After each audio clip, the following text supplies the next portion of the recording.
I recently fell very deeply into the world of XRP, which I thought was one of the most interesting things I had ever looked into. Now, I'm sure most of you have heard of Brad Garlinghouse.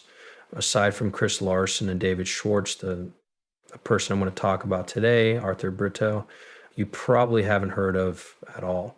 There's a good reason for that. This person has been working on the XRP since the beginning, long before any of the other names I just gave you. They also have a lot of money. I don't even know how I found out about this person, but I find it so interesting that in many ways, Arthur Brito is like Satoshi Nakamoto. He has done everything possible to make sure that no one knows who he is. He has stayed completely anonymous and has billions of dollars. David Schwartz and Jet Mallet may know who Arthur Burrow is, but it's also possible that they don't because they never talk about him. That being said, I learned about him when I looked into who holds the most XRP of any known person.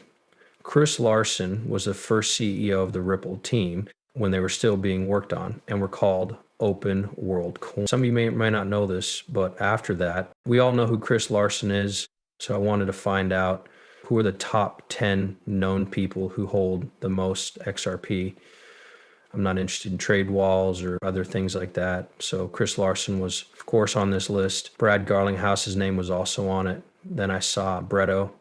To be honest, I thought David Schwartz would be on this list instead of Arthur Brito. I had never heard of this person in the XRP world. So when I saw their name, I was shocked and interested right away. He is thought to have between 1.3 and 1.4 billion XRP.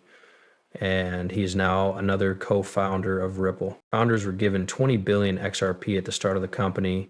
Unchained data shows that addresses linked to him hold about 1.3 billion XRP, which is worth about $860 million. 0 cents in 2023. It's worth a lot more now in 2025 when XRP is worth more than $2 a coin. It's crazy that this guy is worth billions of dollars and no one knows who he is. When I heard about Arthur Patel, I told Grok to look into it more. He searched the internet and came up with X.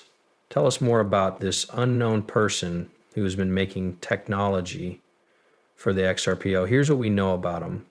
They are the co-founders of Ripple and were originally OpenCoin. As a strategist and technical assistant, he helped with early vision cross-vendor payment protocols and was a big part of making the XRP ledger, the decentralized blockchain that XRP transactions are based on. He has between 1.3 and 1.38 billion XRP, which is what he got from the first 20 billion he bought. Because Brito isn't very well known, not many personal details are available, but we do know that he's a software engineer who is good at security and distributed systems, which fits with Ripple's goal of making a global payment protocol. In Pride Ripple, the world doesn't know much about Brito's work history. On the other hand, his technical contributions show that he knows a lot about computer science or a related field. Even though it's been 12 or 13 years since he made all of his contributions, he still doesn't have much of a public profile and isn't actively running Ripple anymore. However, he is thought to still have a strategic or advisory role or just hold on to his XRP as an investor. Unlike Larsson or Garlinghouse, Brito doesn't want any media attention and doesn't give many interviews or public comments, which makes no sense. Who knew there was another Satoshi Nakamoto?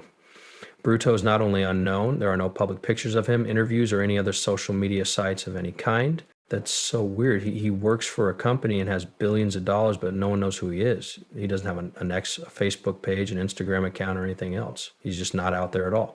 P.S. Chris Larsson, no one is asking Brad Garlinghouse or David Schwartz what his name is, but this person has more XRP than David Schwartz, who is the current CTO and has worked on this project since the beginning. Of course, the fact that he is completely anonymous has some benefits. For one thing, he has no problems at all. And the way he sees the group is very interesting. He's a big name in the crypto world who is known for his technical contributions, but not talked about in depth very often.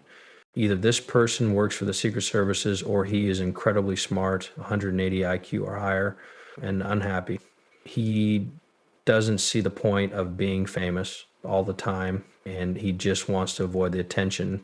He does everything he does because he loves what he does for a living. Does anyone know what Arthur Brittle looks like? I asked the AI tool to do a deep search, which meant reading every single article on the internet. Some people have written articles over the years.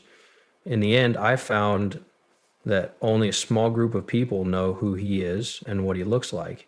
And that's when I started to ask more serious questions like what he thinks about crypto and has he ever made any posts. That I did a deep search and found that he has never given a public speech about his full view on cryptocurrencies. He is not on any public sites and does not like to talk to the public in any way. So I asked him to focus on his specific contributions to the crypto space. We can see that he helped create the Ripple consensus algorithm, also known as the RCA. This is a unique solution to proof of work and is what XRP uses today. It's a very quick, effective, and cheap system that helps all of these trades happen every day through XRP. It's crazy that he came up with this amazing technology that was 10s or even 20 years ahead of its time. It was 13 years. Those people worked hard years ago, but they never wanted the public to know their names, even didn't want people to know his real name, Burrito. He also has a lot of money, which is completely crazy. He helped create the XRP ledger, came up with a useful Ripple consent algorithm, planned how XRP would work as a bridge currency, and planned how it would be distributed. After Ripple, he worked at Polyegg in standard custody, where he built safe storage options for businesses that wanted to use crypto. He built all the important back-end systems and helped businesses get started with cryptocurrency. This guy is clearly a genius because he's doing all of these things. Some people didn't even know the internet existed at this point, and he's building these technologies like it's crazy. In the end, I did look into David Schwartz a little more and found some really strange things about him. David Schwartz, Rebel CTO, has a patent for a multi-level distributed computer system that he filed for in 1988 and was approved in 1991. This system spreads tasks across multiple computers in a way that is similar to blockchain networks and may have had an effect on later work on the XRP ledger, to put it another way. Another way, David Schwartz was working for the NSA in 1988 and 1991, applying for patents for cryptographic technologies.